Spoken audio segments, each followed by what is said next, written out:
I'm going to come to what's really interesting here about this cymatics experiment that I conducted in the King's Chamber. Cymatics is the science of visible sound, and I was interested in the resonances of the King's Chamber granite box. So I designed this experiment where I would make the resonances visible so I could study them visibly. So I stretched a membrane across the open top of the sarcophagus. You see here, here's me standing. This is when I was in severe back pain, like I was telling you earlier. But what happened next amazed both me and the antiquities inspector, because a whole series of ancient Egyptian hieroglyphs started to appear in this sandy surface. And I've got some of them to show you. This one here, called the Jed pillar, was snaking, literally like a moving snake on the surface of the membrane. And the antiquities inspector said, "How you do that? How you do that?" And I said, "I don't know, it's just happening." I just kept taking photographs and hoping that they would come out, because it was normal film in those days. And a whole series of these hieroglyphs started appearing. There's the cymatic Sar loop. Here's the cymatic sun god.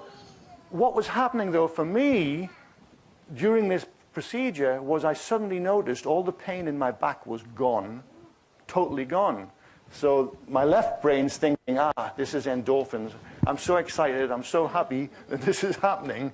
Clearly, the pain's being masked, and when I eventually get out of here, it's going to come back with a vengeance. It never came back.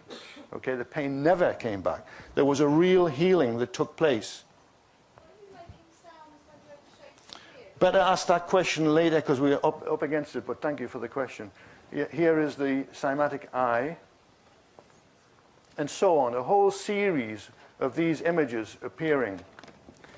Now, I'm just going to give you a very quick reason for this. First of all, why the healing occurred, I mean.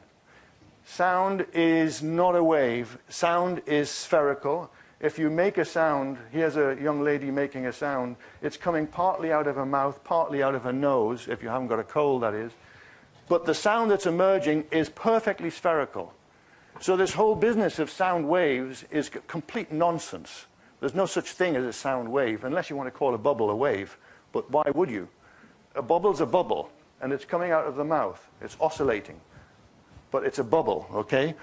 What happens in your body when sound is made, whether you're making it with your own voice or whether you're receiving sound from somebody else, is that every single membrane in your body, and don't forget, every cell has a membrane around it, will receive a pattern of energy from that sound source, whatever it is.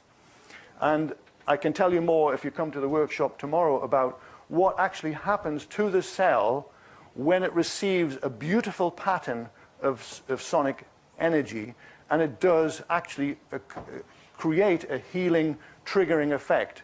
The cell is in a state of senescence when it's traumatized.